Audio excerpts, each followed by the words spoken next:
Hello to this episode of the BN podcast. My guest today is Steven Janssens. Thank you very much for being here, Steven.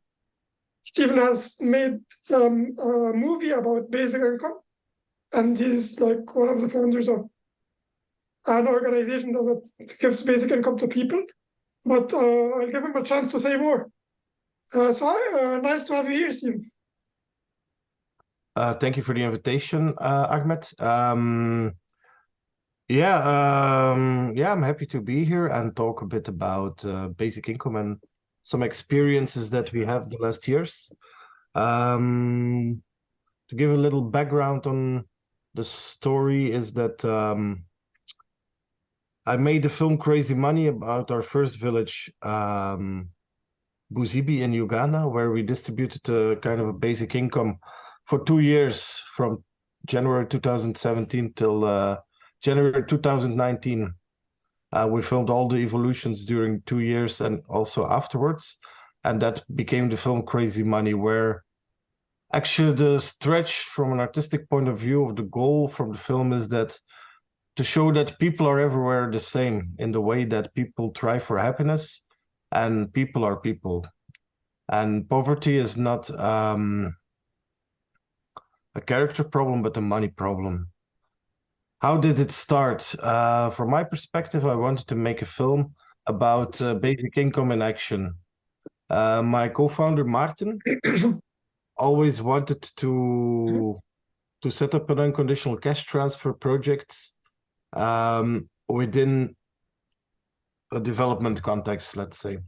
So that's how we found each other, and we worked for 2 years to make it happen. That's how Busibi started. Because of the success of the program and because of the success of the film and different funds that became activated, we started with the second village in 2019. And now we are 2023.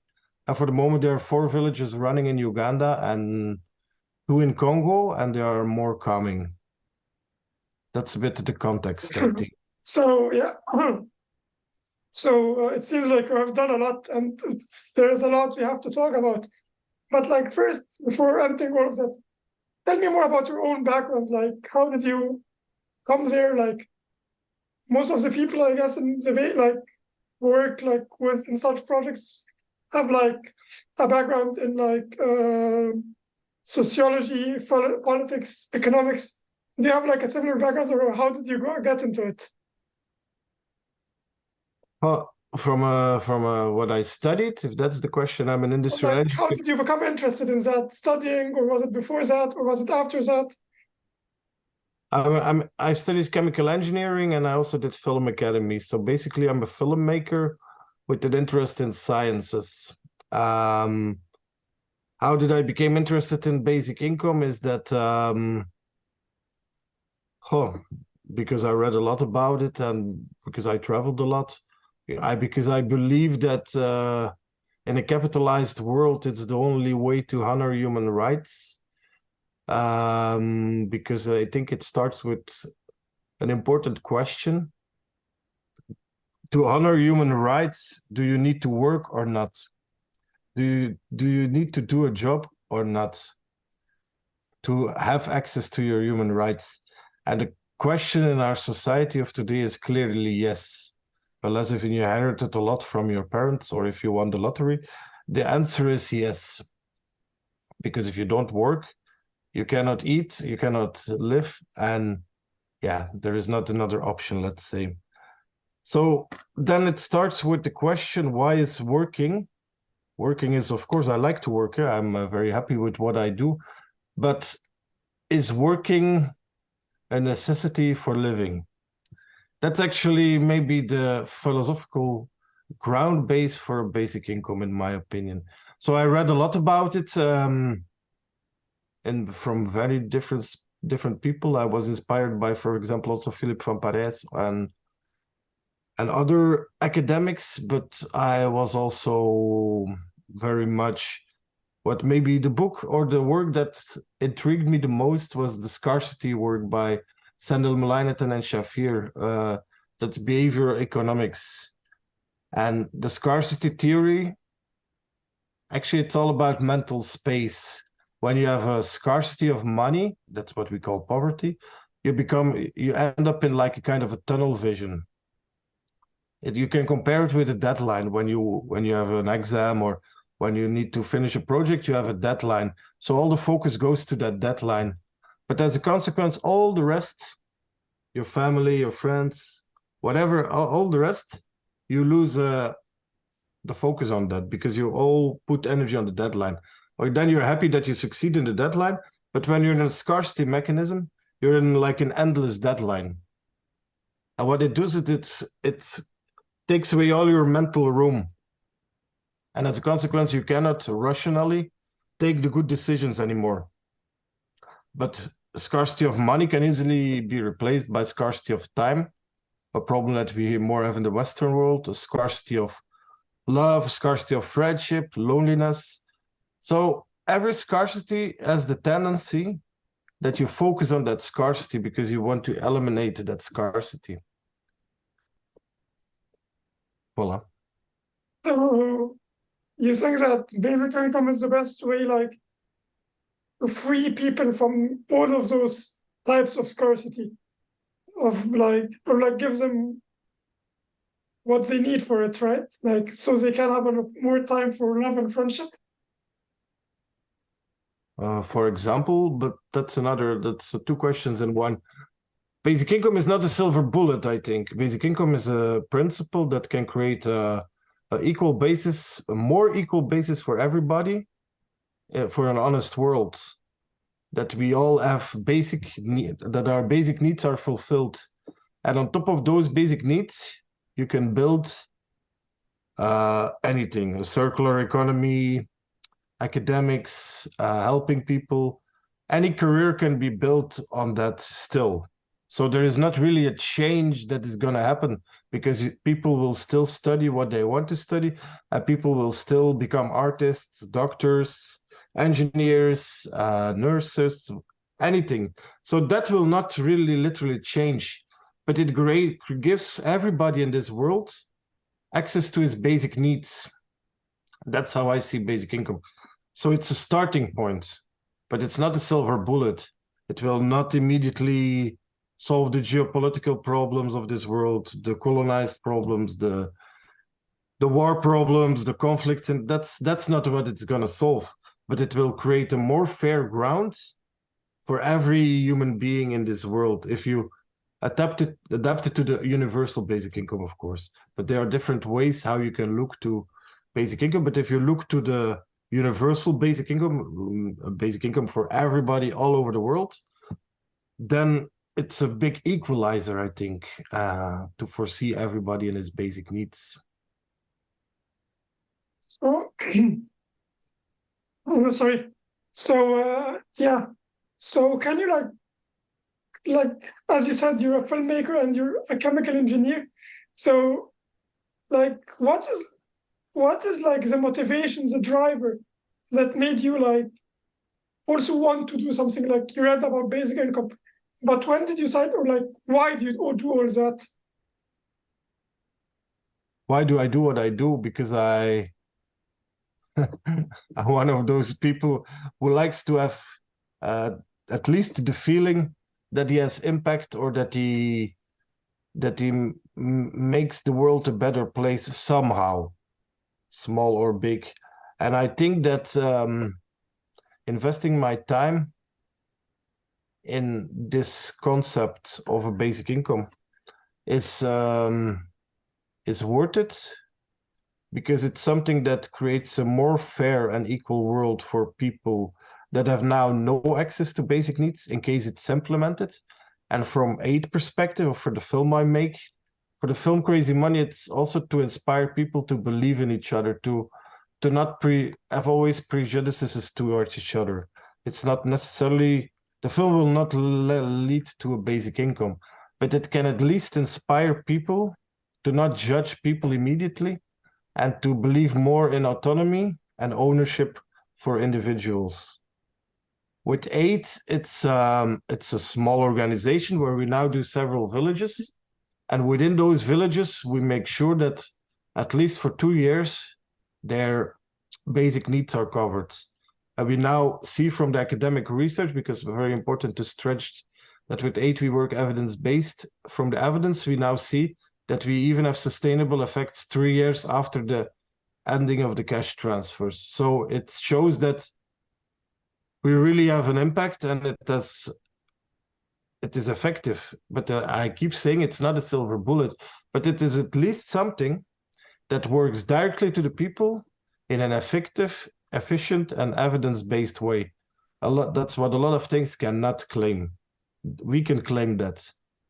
And on top of that, we give autonomy to the people because they can decide for themselves. Maybe that's a very important sentence, because ownership of your own life is so important.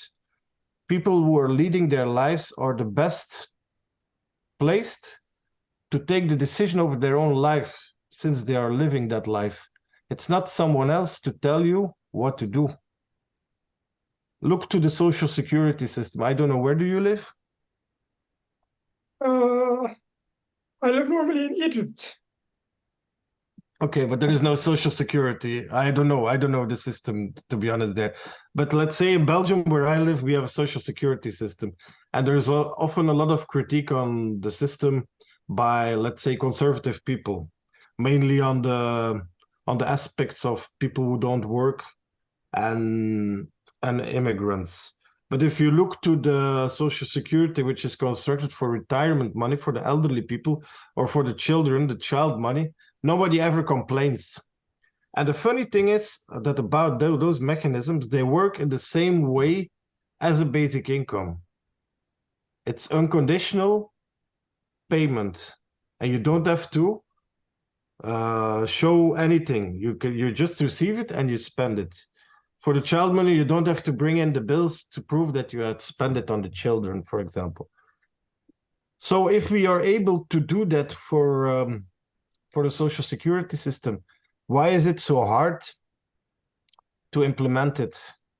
That's what I always wonder, because I'm convinced that it's possible. Because in a lot of European countries, there's already a very expensive social security system. And parts of that social security system can easily be replaced by a basic income. That would already be a good way, because there's always the fear of, is this going to work? That would already be a good way to see that it will work. But all the things that with cash transfer, unconditional, conditional, it's not only us with aid. There is so much evidence already that suggests and that proves actually that it works. It's only a matter of, we have to leave that paradigm that you will work for your money. That's the paradigm that we live in. And so I think, yeah, the most discussion is, I think, we cannot afford it. But it's all but with saying such, you already push it away before examining it. Because nobody told you that it has to be 2,000 euro a month. You can also start with a smaller amount per month. You can make it even depending on the budget that is available. So there are a lot of different ways that you can look to how to finance a basic income. Because most important for me, from my opinion, is that you don't look at it from a luxury perspective, but really from a basic needs perspective. And if you, for example, live together with 4 people and a family in one home, and you have 2 children, you also give the children half of the amount. And then a family budget can already be quite good for basic needs if you give, for example, 400 euro per person. Of course, if we look to it like replacing salaries, it will probably be not easy to fund. But if we look to it from a different perspective, there are ways to look at it. But we first have to agree that it's a good idea. And then we have to look how we can potentially finance it. Well, certainly your work through art and through projects is playing an important part in convincing people with that. So can you please tell me the story of aid Like, how did you start? When did you start? Where did you get the money from? Like I told you in the introduction, I started this with Maarten Goethals in 2015, where we wanted to start the first village and make a film about it. The film led to Crazy Money, and the first village was Busibi. It took us 2 years to find the funding and to find the evidence-based partner, because the research is done by the University of Antwerp. Then we started in 2017 with the first village. It was funded in the beginning, like I said, by friends and fools, people that we know from our own network, and people who have a very strong connection with basic income and were hearing our story. That led to a bigger donation from 4 companies, from 4 CEOs, let's say, who believe in basic income and wanted to invest an amount to make this happen. That's how we could do the first village. Then to the film, to the awareness, to the results, and a small campaign, we could launch our second village. And now we are still very small, I think, but we are in a growing process. And now we have a combination of companies, donors, and a very small bit of public funding and a foundation to make it happen, to do the different villages that we now do. So how did you choose like your first village, and how did you choose the country? Like, I mean, like, you're in Belgium, you choose a country, the village. Where in Congo or in Uganda? No, we started in Uganda. We started in Uganda. How did you choose it? That village and the country? Was it your idea? Like, did you not just choose somewhere on the map, or how did you do it? No, we just didn't. We didn't just choose on the map. Me and Maarten, we both have a strong connection with Uganda. Me from a personal perspective, Maarten from a professional perspective. That's why we chose it as the starting country. Now, where to do the first village was a matter of finding a village that was, because for us it was important that we really apply the basic income approach, which means that you have a community that is determined as a community, that it's not mixed with other communities, so that it's clearly an isolated village that is really on its own, for the universal aspect on a village level, let's say. But of course we had a very limited budget, so we had to look for a very small village. So that those combinations led to that we were researching different villages in different areas, mainly in the area of West Uganda, and that led us to our first village, actually. So, like, what was the situation of the village when you went there? Like, was it a poor village? Was it a normal village? Like, how was the situation of the village when you started? Well, not every village, but let's say that rural Uganda, and to a larger extent, rural Africa, has quite high poverty levels, depending on the area, mostly the fertility of the area. You can have some differences, of course, but economically, they live in poverty. But there is a lot of subsistence farming, so a lot of people survive on what they grow themselves, and there are some small businesses, but it's not like it's a very big economy. Of course, what the beauty of African continent in general, I think, is that it's on the other hand in a growing context. The economy is growing. That has nothing to do with us, but they have a lot of potential, and they are really in a growing economies. So it's not a simple explanation. But let's say that the village where we started, most people were living in poverty. Yeah. So, like, can you tell us, like, what was, like, so people can understand more, like, the size of the village, like how many people were living there, how much money were you giving them in the beginning, and how much, like, if we think about it like in European or in dollar terms, how much money would that be there? For the first village, there were, if I'm not wrong, because I have to look up the numbers, but I think it were under 150 people, around 80 adults and 90 or 100 children. But I have to look up the numbers. But let's say around 150 people. That was a very small village, but it was 16 euro per adult. That's what we still do, actually, 16 euro per adult and 8 euro per child.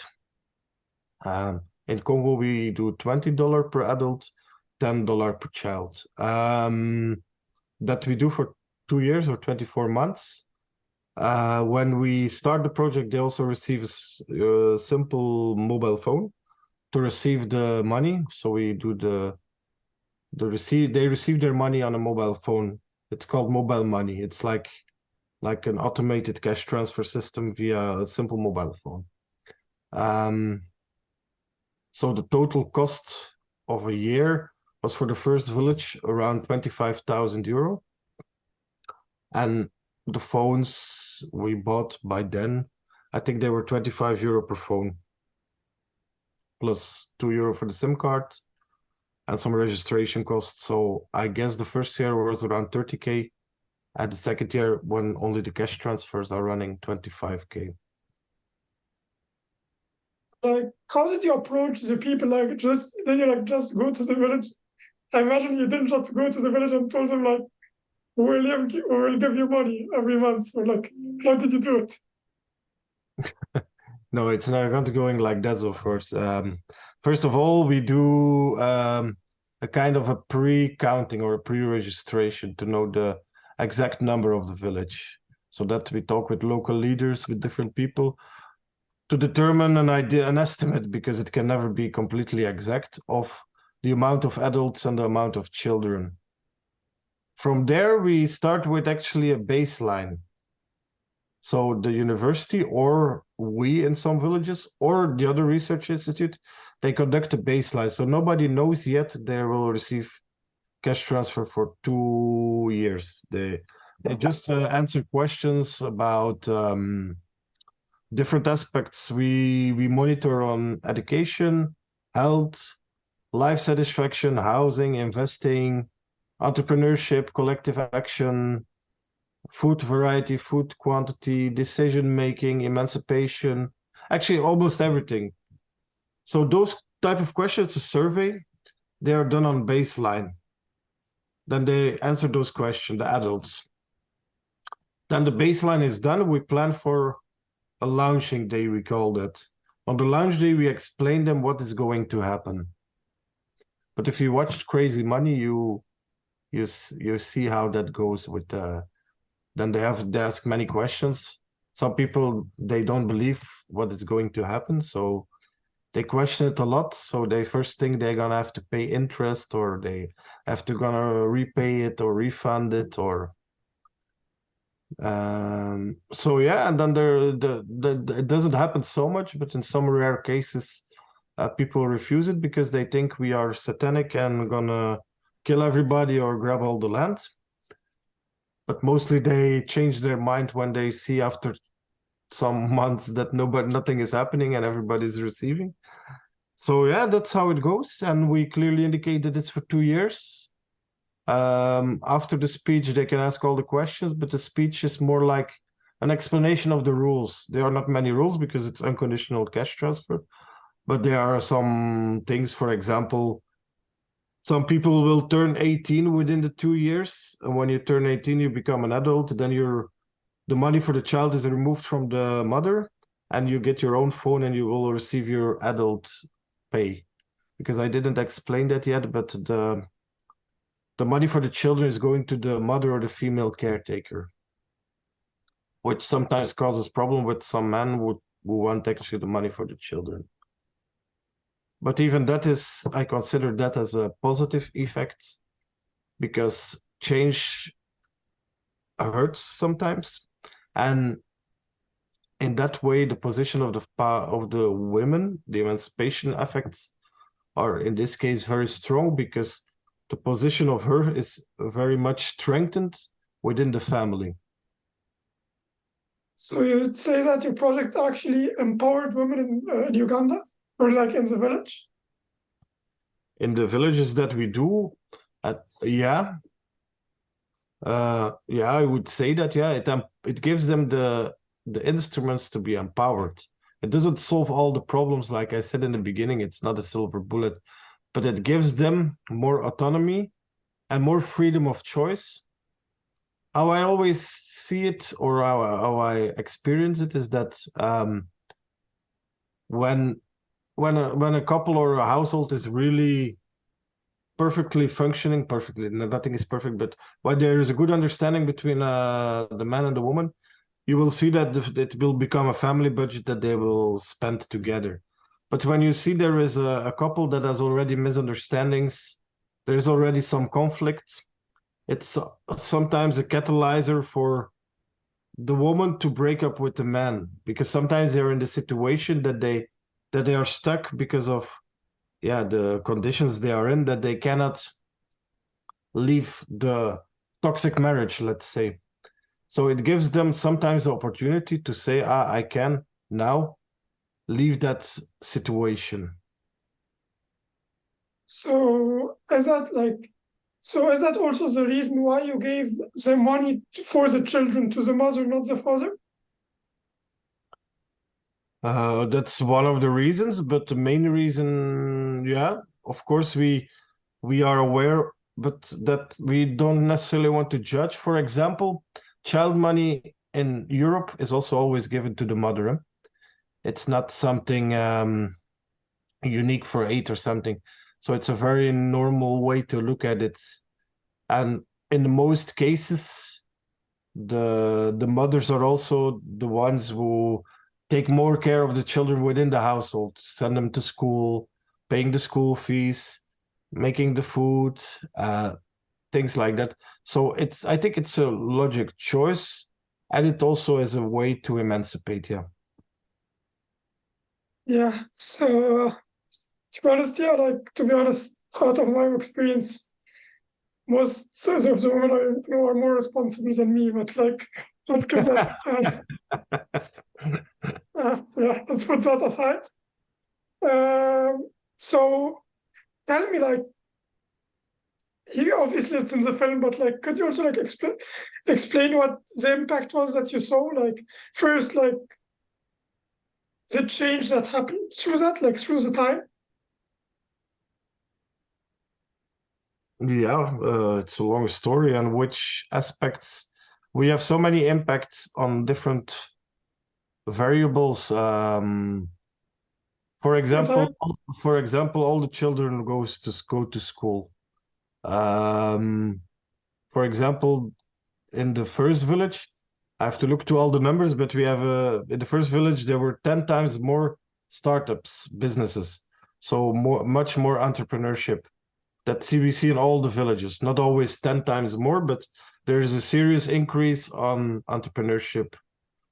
Health, my personal favorite is maybe health in the way life satisfaction, because the happiness levels, the people indicate that they are happy, or they are happy, not the American happiness that you see for the Hollywood films, but the life satisfaction happiness increased a lot.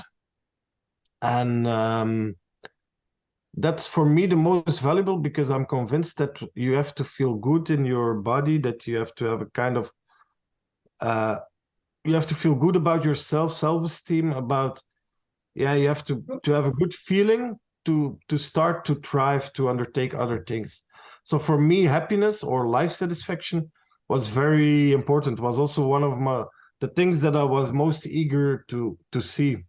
Because people get autonomy, get ownership, get freedom of choice, and those things have a very much that's actually a very much mental impact. So that's what is my personal favorite. But also collective action, saving groups, working together to plead with the government for a road, constructing houses. What we see in all the villages, and that was the one that I didn't see coming, is that they almost become construction sites.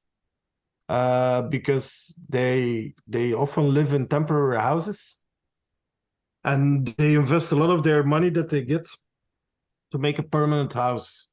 which has also a lot of health benefits and future benefits. What else? One second, you said satisfaction is a really important factor for you, variable for you. How did you measure satisfaction? Like, if not in the good old American consumption way. It's a question in the survey. Yeah? So we have a method to measure it with first in the first village it was with a simple method. They just had to indicate a number on 1 to 10 on baseline, on midline, on endline, and also after the project. But now because we wanted to make it more in-depth for the Congolese project with the Research Institute, we now work with 5 statements that they have to indicate in what way they are connected to the statement. But what we measure is from baseline to midline to endline, and then also with after the cash transfers ended. So you see clearly the evolution in the cash transfers. Because we also work with the control village that doesn't receive the cash transfers. So I know you're a believer in the benefits of basic income, but like, did you really expect those results, or did you in the beginning have some doubt? Like, were you afraid that it wouldn't work out? How did you feel like in the beginning? Like, and how did it work out for you?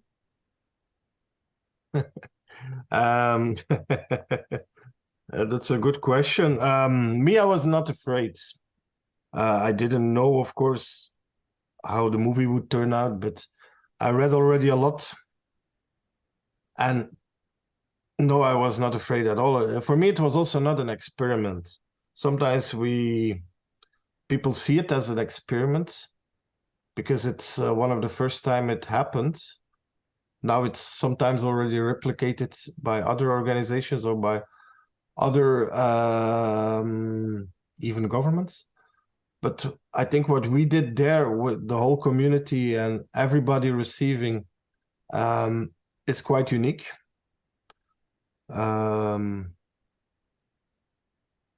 So yeah, was I afraid? No, I wasn't afraid because I was actually quite sure that it was going to work. But in which directions, I was not sure, of course.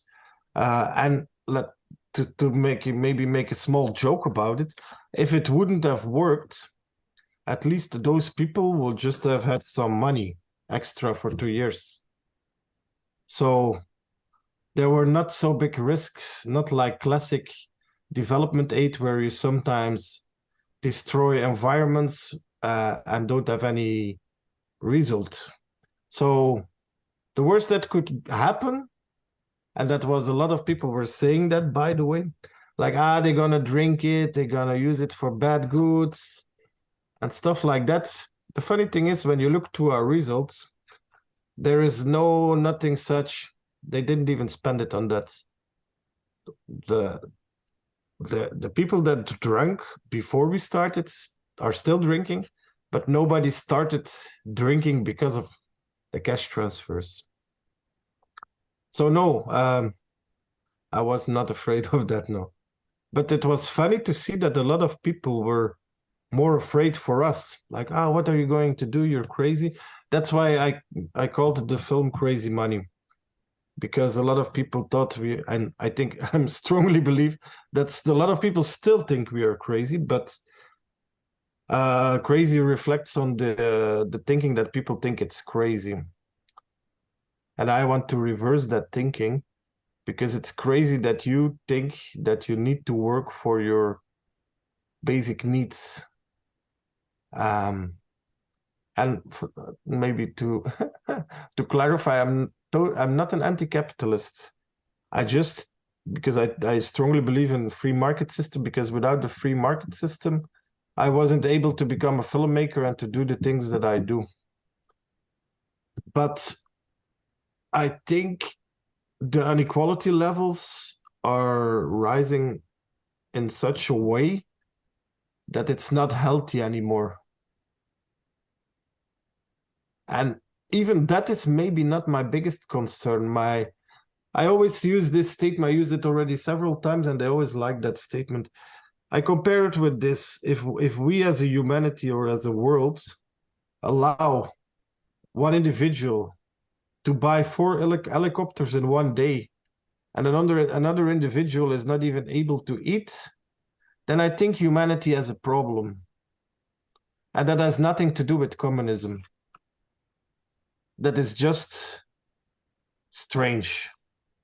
And I don't believe that in the biological world, you can find a comparable case of another species who does something similar. Well, I don't think so. Like, even for humanity, I think it was only like the last 200 years, 300 years that had to work like. And I don't think inequality is historical with humans, I'm afraid. Yeah, inequality is old, but I'd say like before that it was like more of where you was born, like you had that hierarchical system and that idea of like you need to work to deserve to live like a good life. I think that's maybe like from the Enlightenment age. I'm not sure, to be honest. Yeah, that's probably, you're right. Yeah. In that perspective, from the purely economical perspective, yeah, that's probably true. Yeah. So tell me, like, as a filmmaker, I have to say you're quite a philosopher. Like, what did you enjoy more, like the filmmaking, like the photographing and the filmmaking part, or the project part? Like, I always enjoy both because I think I'm an engaged filmmaker. For me, it's about creating something because I really like filmmaking. Yes, maybe that's where my heart is most, because it's creating a film. That's what I really love. But I consider having impact, doing something where I have the impression that it's worth it. That has an equal value to me. So it always works together in a way. In my other works, because I'm now finishing my second feature film. That's also a longer story, but it's always about engagement. It's about it's not just about making a film. It has to be a larger story for me, with impact, with impact. like a personal question aside, like not personal question, but a question aside from like basic income.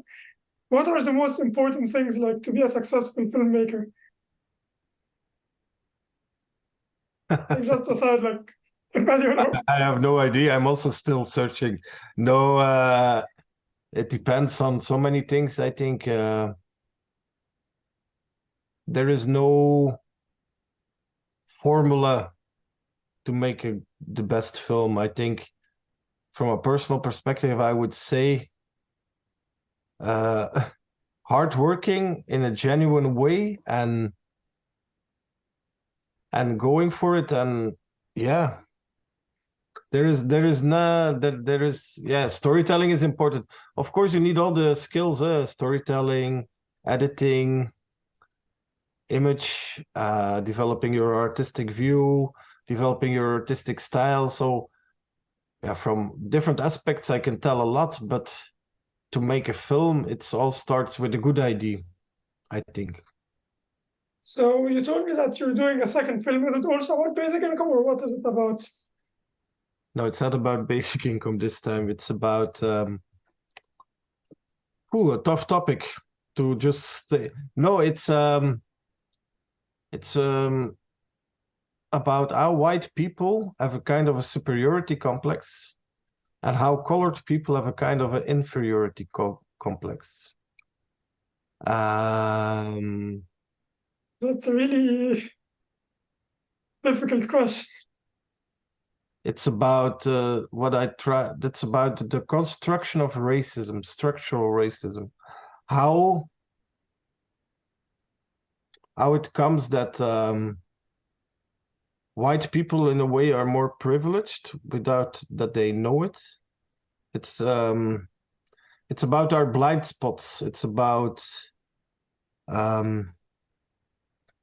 what I do actually. The film is actually about a classroom in Uganda where there's a history teacher teaching them the history from like it really happened. So that starts a kind of decolonization in their brain. And that decolonization is so impressive to see because it opens up their world. Now you're going to tell me, the colonization is already done, but the point of one of the points of the film is that colonization is done in the way that it was known since the countries gained independence after World War II. But what we get in what was installed afterward is what we call neocolonialism. That's indirect rule. That's really like, I guess we could discuss about that hours. we need to speak about it like at least 5 or 10 minutes. Like, tell me, it's a too an important question. Tell me, like, and are you like going also like Uganda speaking with the teacher? Like, tell me more about the project. Like tell me more about the idea, or is it successful? Like, no, the film is about the teacher that does it in the classroom.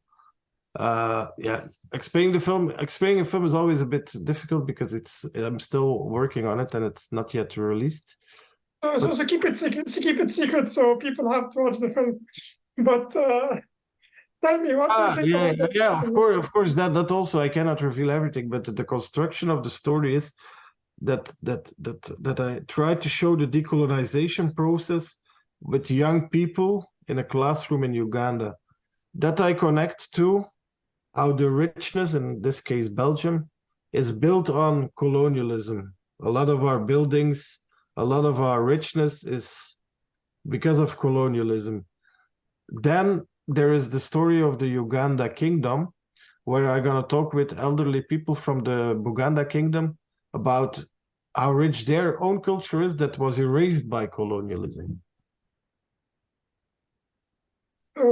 And you think that actually has like a direct impact of the mental status of people today? Like, was that you think that there is like a superiority complex and an inferiority complex until today because of that?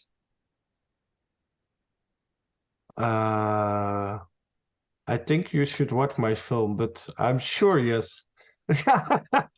I'm sure. I don't say with everybody. Luckily, it's never, the world is evolving, and luckily, I think the future is always better than the past, let's say. So the world is evolving in a positive way, maybe not fast enough, but there are certainly kind of dynamics active that make sure that some people cannot develop their self-esteem, let's say. That's really interesting. Maybe like maybe we should speak again after you release that second movie. Let's get a little back to your first movie on basic income, your basic income project. Like the people or so on, did they know that it's only for 2 years? They did know, of course. That's otherwise we would not be acting good, eh? No, it's stated from the beginning. That's what maybe doesn't making a real basic income, because normally a basic income is for all your life. It's like universal forever. But of course, that's a bit difficult to acquire.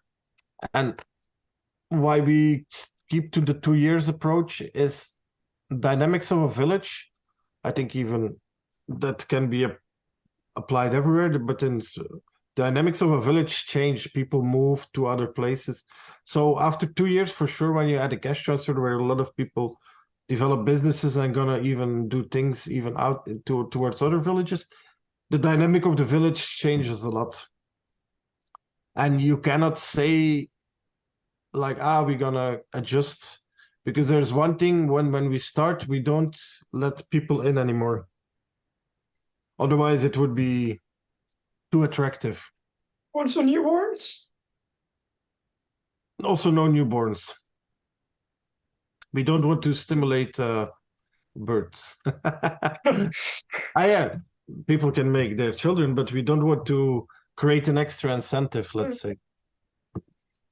What I wanted to add on that, yeah, we see mostly that the first year people invest more, and the second year people save more because they know that it's going to end. Interesting. So, like you said, that there was a positive impact, and people became entrepreneurs and created businesses that were like freed from the tunnel vision. Like you said, also that you like measure the impact later after you leave them. Is the impact really sustainable? Like, does it all remain, or does it decrease, or how is it? Yeah, there are a lot of sustainable effects. You can see that in the sustainability report from the University of Antwerp. We have sustainable effects on food diversity, food quality, so health in general. There are some things that go a bit down or are not sustainable. Not everything, it's not a silver bullet, but most effects have sustainable components, yeah. And you have to keep in mind that all the investments that are done, they are done. So the houses became permanent, businesses are established. Of course, they are not all successful, so some failed, but a big amount is still active. So yeah, there is sustainable change, but the growing when they were receiving the cash, the building up is of course not continuing in the same way, but the effects are sustainable, yeah. And for the people that invested it, let's say in a proper way, or that, well, there is no judgment from me, but you see with some people that they sustainably increased their income through the cash transfers. So yeah, there are sustainable effects, yeah. So, like, you are a storyteller. As a storyteller, tell me the stories that impacted you most from all those villages. Like, which a certain village or a certain person. Like, which story did impact you most? Oh, there are so many. It doesn't have to be only one. Can see.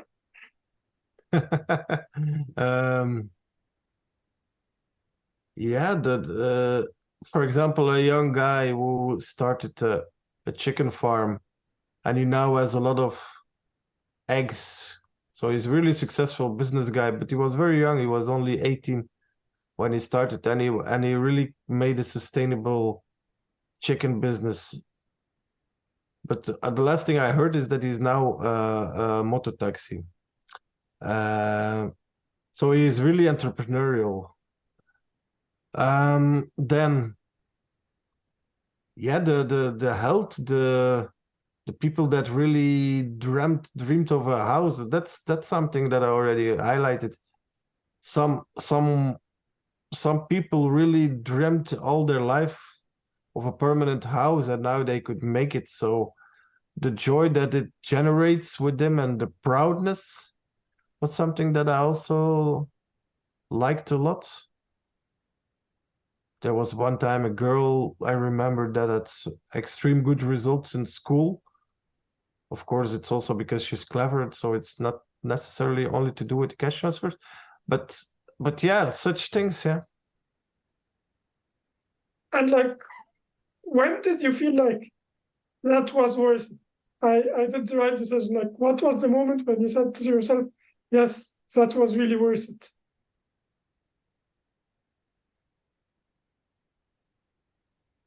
About doing the cash transfer programs. Yeah, and the movie. The movie was always going to be worth it, even if it was not, because the success of the movie didn't depend on the success of the cash transfers. Because I wanted to show basic income in action, because we always talk about basic income, but me, I really wanted to show it in action, like see it how it really goes when you with the people themselves.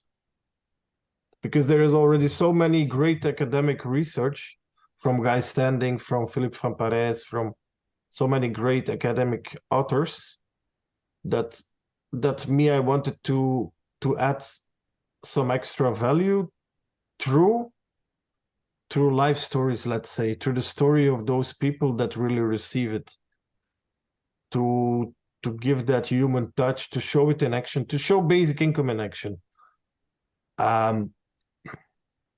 So for the movie, it was always a success from the moment I could do it, let's say. Okay, then I need to make a good film, of course, but for the project,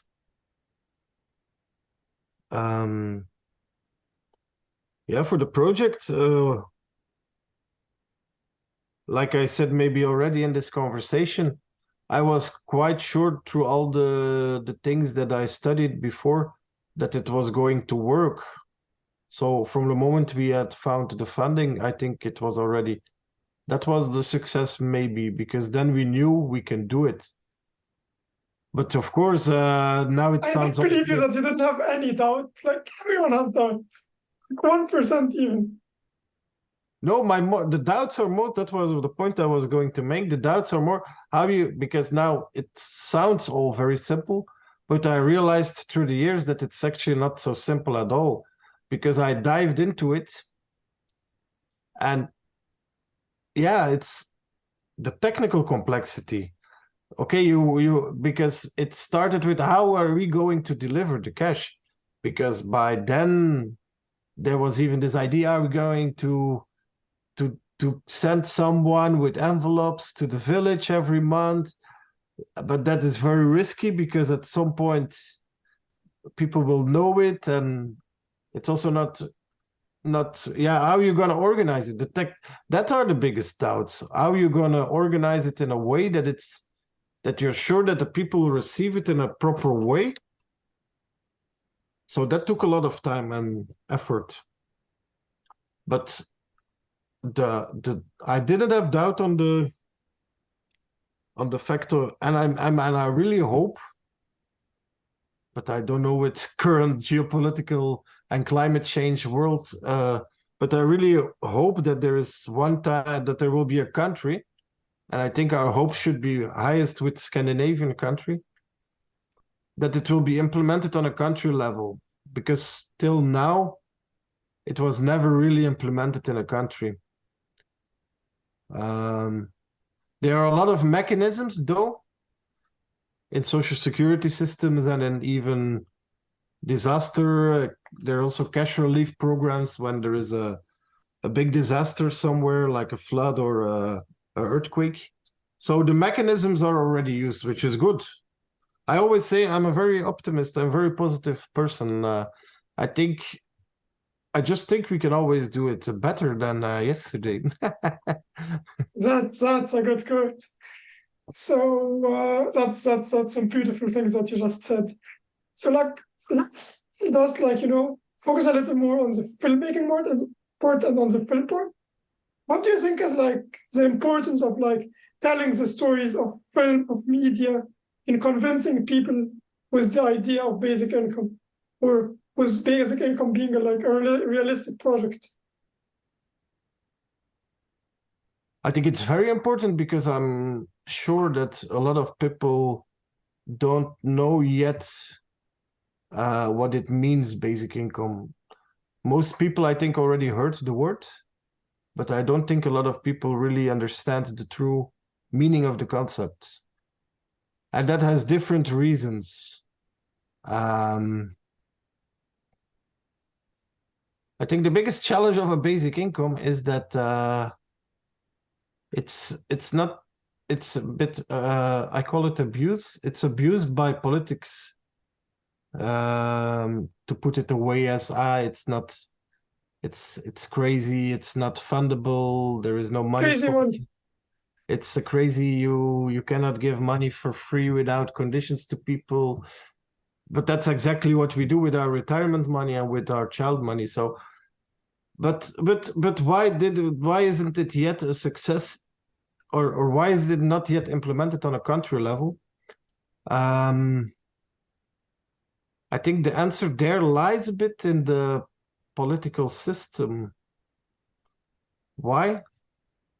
Because the basic income is an equalizer, and it's not right enough to be embraced by right politics, and it's not left enough to be embraced by left politics, because it's really in the middle. Because the left politics, they always want to control and want to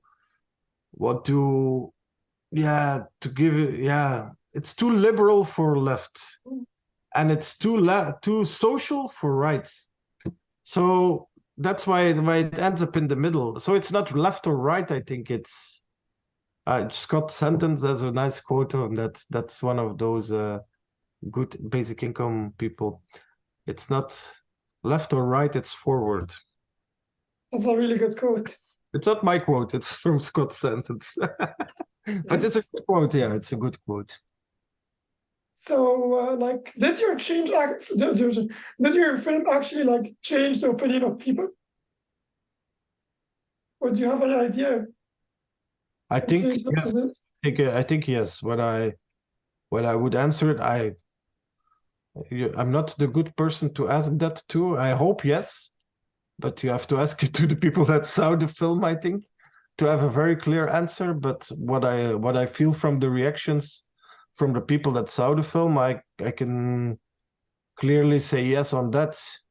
In what way it's deeper influenced, that is for me hard to tell, but it had a lot of impact with the people who saw it. Yeah, that's one thing I can not doubt. Yeah, a lot of impact. Yeah. Do you watch your movies after finishing them? Sorry? Do you watch your movies after you finish them? That's a funny question. When my movie is finished, I probably have watched it 1,000 times myself. Of course. Yeah. I see the film a lot. Yeah. Great. It's been really lovely. I really enjoyed the interview. It's really good work that you're doing, and it's great. Can you tell me, for people who want to watch your last movie, and for people who want to watch your next movie, where can they find them? If you want to see Crazy Money, you can go to www.crazymoney.world. There you find all the buttons to watch it. It's on iTunes, it's on Vimeo, it's on Google Play, so you can choose your where you want to watch it. Then there is also the series, because I also made a series out of it with the television show in 6 episodes, which is more focusing on the results and the other stories, actually, because the film, it's a film, of course, is focusing on some main characters to make a film, but the series is also focusing on stories of people that are not part of the film. And that series you can just watch for free, also on the same website under the tab series. My next film is not yet available, but there is already a URL that I registered, and it's called blindspotsfilm.com. Will it be released in 2024, 2023? Any idea yet? It's not yet sure. I hope it's finalized in November. And then I hope to target a nice festival for a world premiere. And then it will be released to, that depends on the distribution. So I think somewhere in spring next year. That's my estimate, but it depends on the distributor and other factors. That's I'm excited for it. I'm sure I'll watch it. And if you send me a reminder, I will make sure that you get the link. Perfect. Thank you very much. So I'll send next spring, 1st of April. I'll send you a reminder. So yeah, thank you very much. Do you have maybe I have one question for you? Yeah, sure. Why are you putting so much energy in basic income from your perspective? Why am I putting so much money for it? Well, I'm from Egypt, and in Egypt, you see a lot of poverty. I saw a lot of poverty growing up, and like, especially like you say, especially I traveled a lot to Europe, so I thought like there is a different world possible. Like things can change, people can live good lives. So yeah, and also like we have a lot of inequality in Egypt. Some are luckier, some are less lucky. And yeah, after doing my research and during studying, I found out about basic income, and I thought, yeah, like that's probably the best way, like to improve the situation. And I studied economics, so it's kind of like our mission is like it's our job to give people a better life or a worse life, depends which kind of. But yeah, I'd say that's it. I think so. But I wouldn't say the last words for that episode. So I want you to give a message for the people, or like, what can people learn from you and from your experience? There are so many things that I could answer to this, but maybe I would just say, Say them all. Say them all. Say them all. Like we want people to take the full lesson here. just believe in people. Just know that autonomy and ownership, everybody deserves a life where he can decide for himself. And I think that are key messages for also a better world, because we sometimes dream of more circular economy and stuff, but imagine with the basic income, you can also accelerate on that, because a funny example, maybe you have a small ground and you can grow vegetables in an organic way. And now you can maybe make a couple of €100 a month to sell them. You will not put all your effort in that activity because you're going to work, put 2 hours per day in the traffic jam for having the salary. But if you have the basic income, you maybe convert to that, and then it creates mechanisms to maybe be more connected to each other. Maybe that's in the end what is maybe most important, that we are more connected to it, that we see each other, but really see each other, not only through a device or through a conflict in the world, which is mainly dominated by also few individuals. Because what I learned mostly on my travels is that most people are just good people that want to be happy with sometimes bad things, sometimes good things. We all have them in ourselves. We have good things and we have bad things. We are just humans. But if we can connect to each other, I think we can make a better step forward. For example, John Maynard Keynes, the founder of free market economy in the 20s, he predicted that in the year 2000, we would work 14 hours per week and have a lot of time for each other because of automatization. It was true. The automatization aspect is true. That happened. But the other thing didn't happen, because the benefits of automatization don't go back to the community. And it also even happened with emancipation. Because when women, for example, my mother, and it's not a judgment whatsoever, but my mother was a housewife. So she was always home. Now, these days, we don't have that choice anymore. Because if you don't work 2 people in the household, you cannot sustain a certain level of living. So even the benefit of emancipation was also converted not to the community. So the advantages, if we would be able and that's basic income can maybe do. That's one of the tools there. It's not a silver bullet that can solve all, but it's probably one of the tools that can make sure that the benefits that are created by progress are converted to everybody and not to a small group of individuals who is in power, by accident in power at that moment of time. I think that's That's maybe because you're giving me one positive quote after a positive quote, and because we're right now in some really difficult days, can you give me like? And you told me you're an optimist person, so can you give me like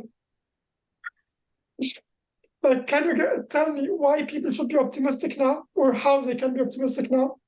because I think that the world is always going to be better.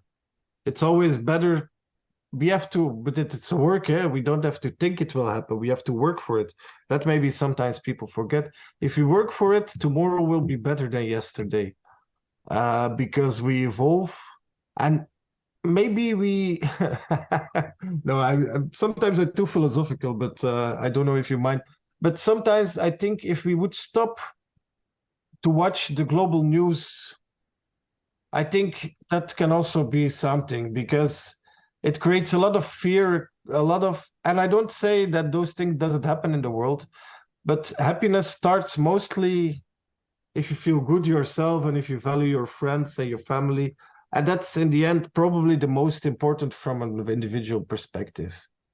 And the fear that they want to plant in our heads, yeah, we first have to start with ourselves before we can change the world, I think. Oh, right. That's really beautiful. Thank you very much, Steven.